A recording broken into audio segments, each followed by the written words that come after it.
Chapter 4, Institutions. Introduction.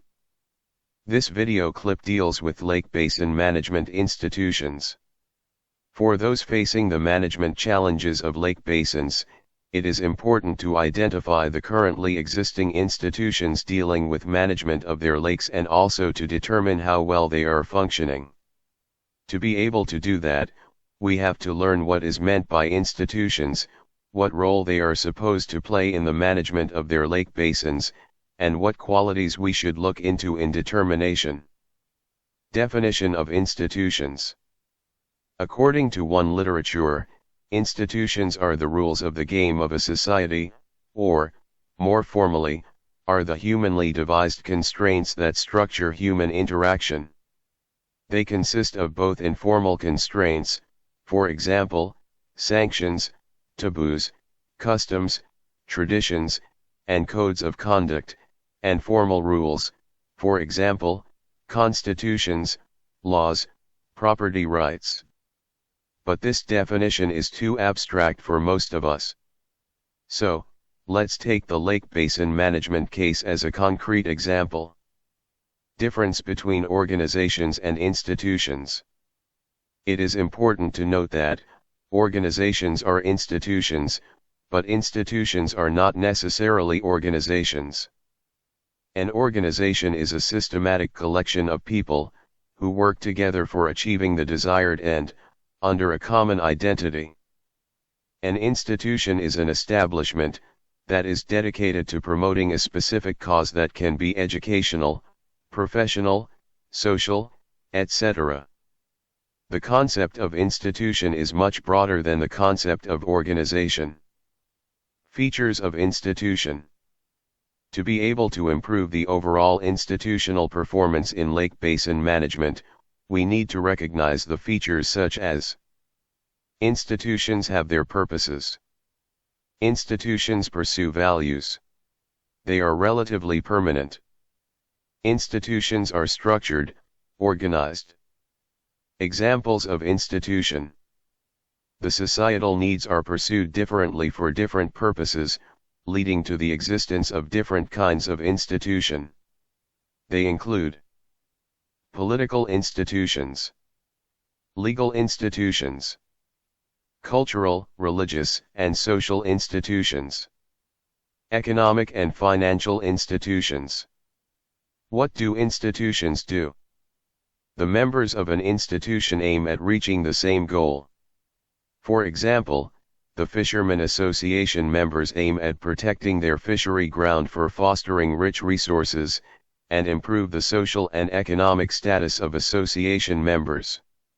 On the other hand, the Farmer Association members may aim at adopting a strategy for achieving environmentally friendly agriculture while making sure their profession won't be unduly subjected to stringent regulatory rules.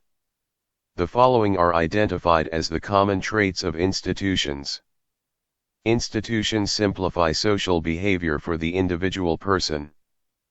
Provide ready-made forms of social relations and social roles for individual. Act as agencies of coordination and stability for the total culture. Control behavior. Stakeholder organizations and institutions in lake basin management. Let's first learn what is generally meant by institutions in lake basin management. Unless privately owned, lakes are common properties of the society and should be managed publicly, by local or national governments, for example. In cases where a lake basin provides multiple types of benefit, there could be multiple stakeholder organizations involved in management such as its water supply, fisheries, recreation, and tourism. They fulfill their respective purposes within the lake basin management institution of one type or another, formed to coordinate and execute the rules agreed upon by them as well as by the society at large. Governments, communities, and individuals have their respective roles in the lake basin management institution. In a typical case, the lake basin may be occupied by a number of small local communities with their own institutional setups. In the case of government, there could be institutional linkages between the national government and the local government, despite the fact the daily management responsibilities lie only in the local government whose jurisdictional area is within the lake basin. The families, communities, NGOs, research organizations, and business enterprises have their respective institutional roles dedicated to the main purpose of their existence within the basin, while maintaining the institutional relevance constituent members of the lake basin in question. The types of institution for integrated lake basin management, ILBM. There are 4 types of institution in lake basin management. They are: 1. Customary and self-regulated management. 2. Coordinating committee. 3. Coordinating agency. 4. Executive or regulating agency. The degree of formal power increase in the ascending order from Type 1 to Type 4, but the time required to build the institutional effectiveness also increases in the ascending order. The first one is customary and self-regulated management. Customary and communal structures for single sectors, such as fisheries, are effective in many situations with low population pressure and fairly abundant resources.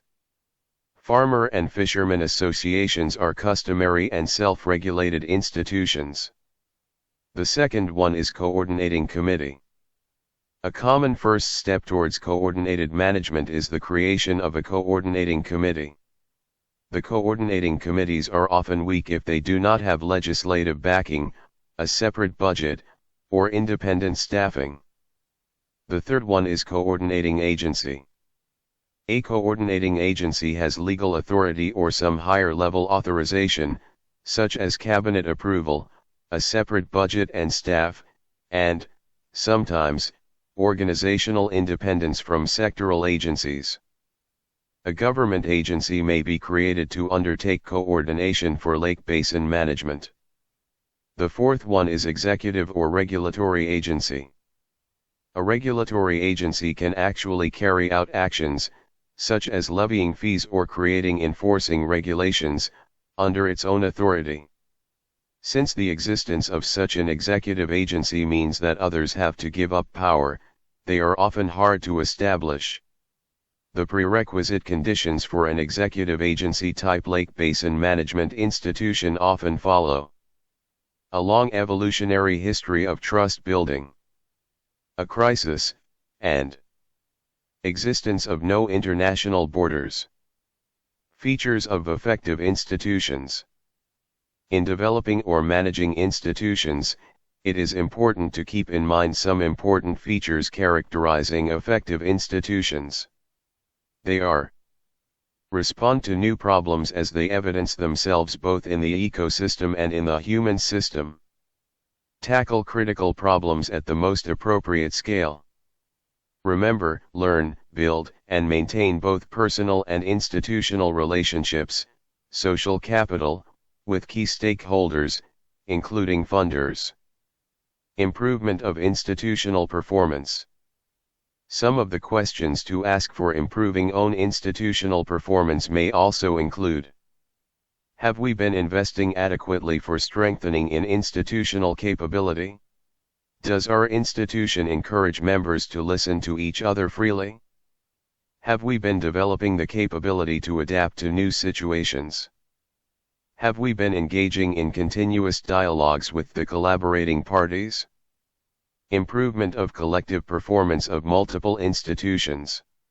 Management of a lake basin require a responsible body.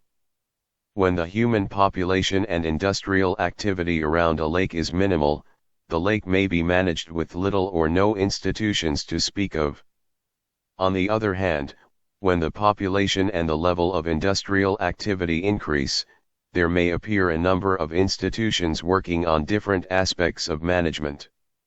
Too many institutions may cause confusions and conflicts in the overall management. For the collective performance of multiple lake basin management institutions to increase, the following questions should be answered positively.